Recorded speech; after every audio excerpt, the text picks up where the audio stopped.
അസ്സലാമു അലൈക്കും വറഹ്മത്തുള്ളാ. എൻ്റെ സുഹൃത്ത് ഭക്ഷണം കഴിക്കാൻ വേണ്ടി കാറ് പാർക്ക് ചെയ്യാൻ വേണ്ടി സ്ഥലം നോക്കിയപ്പോൾ അവിടെ ഒന്നും സ്ഥലമില്ല. ആ സമയത്ത് ഓട്ടോറിക്ഷ സ്റ്റാൻഡിന്റെ ആ ഭാഗത്ത് വാഹനങ്ങളൊന്നുമില്ല, ഓട്ടോറിക്ഷയൊന്നുമില്ല. അപ്പോൾ അദ്ദേഹം തന്റെ വാഹനം അവിടെ പാർക്ക് ചെയ്തു. ഭക്ഷണം കഴിഞ്ഞ് തിരിച്ചു വന്നപ്പോൾ ആ ഭാഗത്ത് ഒരു ഓട്ടോറിക്ഷ ക്രോസ് ചെയ്ത് ഇട്ടിട്ടുണ്ട്. ഈ സമയത്ത് ഓട്ടോ ക്രോസ് ചെയ്തിട്ട ആ സുഹൃത്തിന്റെ അടുത്ത് എൻ്റെ സുഹൃത്ത് പോയിട്ട് ചോദിച്ചു, എന്തൊക്കെയുണ്ട് വിശേഷങ്ങൾ, എങ്ങനെയുണ്ട്, ഓട്ടങ്ങളൊക്കെ ഉണ്ടോ? ഈ സമയത്ത് അദ്ദേഹത്തിന്റെ പ്രയാസങ്ങൾ സുഹൃത്തിന്റെ മുമ്പിൽ നിരത്തി വെച്ചു. അതായത് ഓട്ടൊന്നുമില്ല, വളരെ കഷ്ടപ്പാടാണ്, വളരെ പ്രയാസപ്പെട്ടുകൊണ്ടാണ് ജീവിച്ചുകൊണ്ടിരിക്കുന്നത്. ഈ സമയം സുഹൃത്ത് ഇദ്ദേഹത്തോട് പറഞ്ഞു, എങ്ങനെയാണ് കഷ്ടപ്പാട് മാറുക? ഞാൻ എൻ്റെ ഈ വാഹനം പാർക്ക് ചെയ്ത സമയത്ത് നിങ്ങൾക്കൊരിക്കലും ഇവിടെ ഈ രീതിയിൽ ക്രോസ് ചെയ്ത് പാർക്ക് ചെയ്യേണ്ട ആവശ്യമില്ല.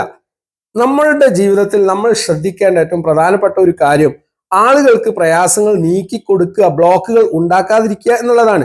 നമ്മൾ അങ്ങനെ ബ്ലോക്കുകൾ ഉണ്ടാക്കിയിട്ടുണ്ടെങ്കിൽ സ്വാഭാവികമായിട്ടും നമ്മുടെ സൃഷ്ടാവ് അള്ളാഹു നമുക്ക് ജീവിതത്തിൽ പ്രയാസങ്ങൾ ഉണ്ടാക്കിയേക്കും.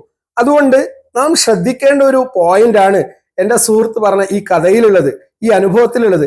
നമ്മുടെയൊക്കെ ജീവിതത്തിൽ ഇങ്ങനെ ബ്ലോക്കുകൾ ഉണ്ടാക്കുന്ന, തടസ്സങ്ങൾ ഉണ്ടാക്കുന്ന, വഴികൾ തടഞ്ഞുകൊണ്ടിരിക്കുന്ന കുറെ ആളുകളുണ്ട്.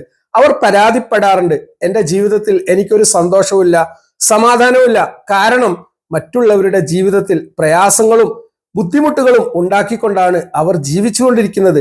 ഇതിൽ നിന്ന് നമുക്ക് കിട്ടുന്ന പാഠം, നാം മറ്റുള്ളവരുടെ പ്രയാസങ്ങൾ നീക്കാൻ വേണ്ടി കൂടുതൽ പരിശ്രമങ്ങൾ നടത്തുക.